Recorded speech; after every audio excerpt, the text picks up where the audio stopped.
So in my hands, I have the Galaxy S21 FE. Now, this device was rumored not to come out, and well, it's finally here, but in 2022, this is Samsung's latest fan edition device. Now, let's see how it stacks up against the S20 FE, and let's see if it's actually worth it. Hey guys, Thunder E here, and thank you for joining me in this video. We finally have the Galaxy S21 FE, and let's take a look at this device closely because it's got a very different build from the S20 FE from technically 2 years ago. Now, it's got a styling that looks and reminds you of the Galaxy S21 with the way the camera notch is at the back, which is pretty nice, but it's got this matte black finish, if you will, this matte finish at the back. It actually comes in 4 colors. We have olive, white, graphite, and of course purple. And I do like the graphite look because it kind of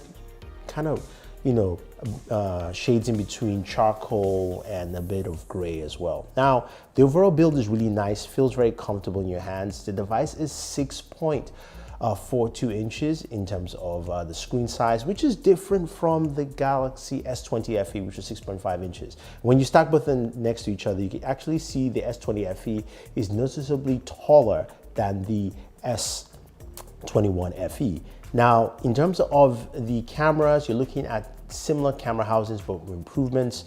The S21 FE has a 12, 12, and an 8. An improved night mode, and then you also have a 4500 milliamp battery with this device. Comes in 2 size variants for the S21 FE, 6 gigabytes of RAM with 128 gigabytes of storage, and 8 gigabytes of RAM with 256 gigabytes of storage.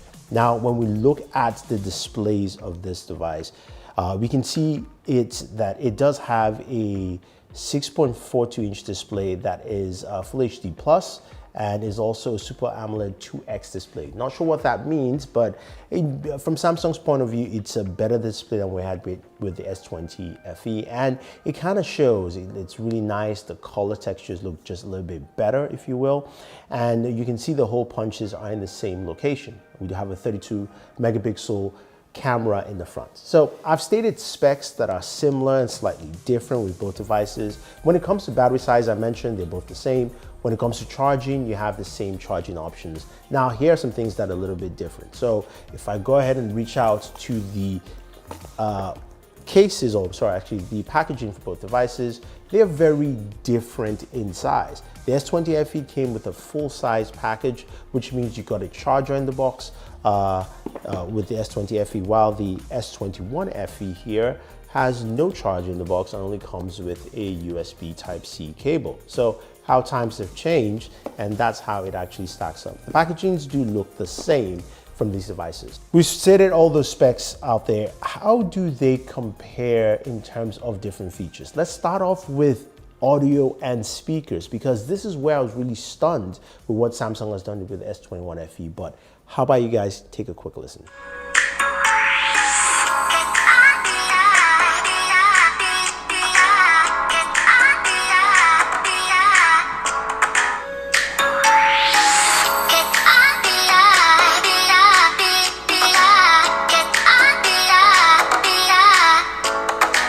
I mean, honestly, the S21 FE just sounded better, louder, and clearer, which is a huge jump from the S20 FE. And again, it helps a lot of people if you're listening to music, if you're gaming on your device, which is something, of course, a lot of people will be doing. Now, in terms of processors, though, we're looking at an upgrade from the S20 FE, which had the Snapdragon 865, which was a nice solid processor, but we do have the Snapdragon 888 on the S21 FE. And when we look at the games that we can play on them, we'll start off with our very first game, of course, which is Call of Duty Mobile, which runs well on both devices. We're looking at a solid 60 frames per second, which is something the 865 could do quite well. And when we go over to PUBG Mobile, we also see the same thing with Smooth Extreme for both devices in terms of these settings, runs at 60 frames per second. And then we move to Ultra HD Ultra for both the S21 FE and the Galaxy S20 FE. We also got 40 frames per second. So that's all well and good. Now, The main test here, of course, is Genshin Impact. Now, the S20 FE playing Genshin Impact, we got actually about 40 frames per second for a 30-minute gameplay. And actually, it dropped down to about, it started off at 49 when we were playing at the max settings. And then it dropped down to about 42 within the first 10 minutes. And then it stayed at 42 to 40 in that range in basically 30 minutes of gameplay. Now with the S21 FE, this is where I was truly stunned by how its performance actually played out. We got 60 frames per second for a full 30 minutes of gameplay. It continued without any issues whatsoever. Slowdowns were not noticeable. It was just a solid gaming experience, which is something great to see and gives me a lot of hope for the Galaxy S22 series once it comes out. Now you're saying, okay, that's pretty cool, but what about temperature and heat? Because we all know that, look, Snapdragon AAA devices ran really hot, and it does run warm. I would say in terms of temperatures, we got about 109, 110 degrees throughout our gaming session. So that's something to take note, while the S20 FE definitely ran cooler. Now, those are great features to look at and great things to see, and it kind of brings to the point that the S21 FE is a better device. But what about the camera? Because that's one of the things that helped the S20 FE. It was a solid package for everything the S20 provided at a cheaper price point. Well, the cameras are improved. Samsung's come out and improved night mode, but instead of me boring you, how about you take a look at some of the camera videos and samples yourself.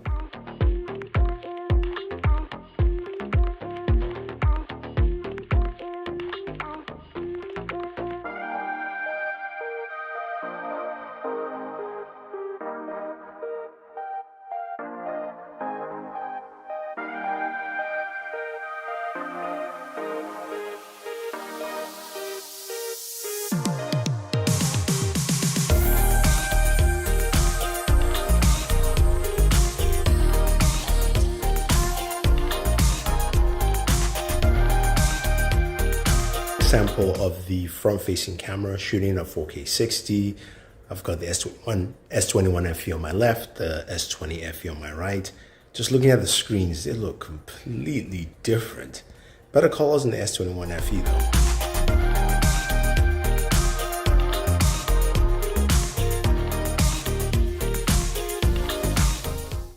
Definitely some noticeable improvements, but you guys tell me, what do you think? Who has the better camera? Is it pretty much the same, or are they improvements with the S21 FE?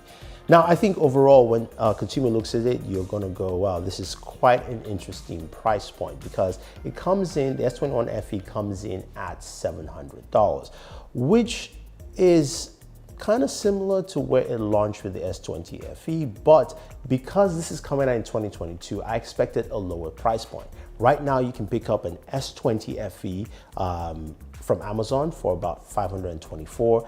Through carriers, you can pick it up from a cheaper price point, as well as also through Samsung. Now, I definitely know that Samsung will be having some awesome trading offers for the S21 FE once it launches on January 11th, but we'll have to wait and see. I do know that Verizon is offering up to $700 trading for the S21 FE, so which means you can get the phone for basically $0 down if you trade in something that's comparable. So I'm gonna ask this question for you here right at the end is, do you think the S21 FE is a worthy upgrade at its price point over the S20 FE? And are you going to be picking one up? If you are, leave your thoughts down below and your comments. If you guys want to pick up any of the devices, the S20 FE, the S21 FE, use the links down below. And this is Thunder E saying thank you and always enjoy entertainment.